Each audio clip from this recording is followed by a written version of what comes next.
মানিকগঞ্জ পৌর এলাকায় ৯ বছর বয়সী এক শিশুকে ধর্ষণের দায়ে ৪৫ বছর বয়সী এক ব্যক্তির মৃত্যুদণ্ডের আদেশ দিয়েছেন আদালত। একই সঙ্গে তাকে ১ লাখ টাকা অর্থদণ্ড দেওয়া হয়েছে।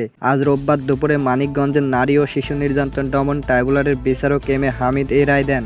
মৃত্যুদণ্ডপ্রাপ্ত ব্যক্তির বাড়ি যশোর সদর উপজেলায়। তিনি মানিকগঞ্জ পৌর এলাকার একটি ভাড়া বাসায় পরিবার নিয়ে থাকতেন। রায় ঘোষণার সময় তিনি আদালতে উপস্থিত ছিলেন।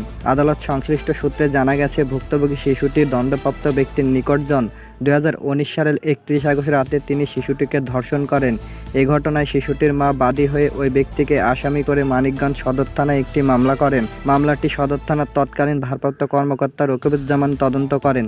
২০২০ সালের ১৯ ফেব্রুয়ারি তদন্ত কর্মকর্তা আসামির বিরুদ্ধে জেলা নারী ও শিশু নির্যাতন দমন ট্রাইব্যুনালে অভিযোগপত্র দেন। এ মামলায় ১৩ জনের সাক্ষ্য গ্রহণ করা হয়।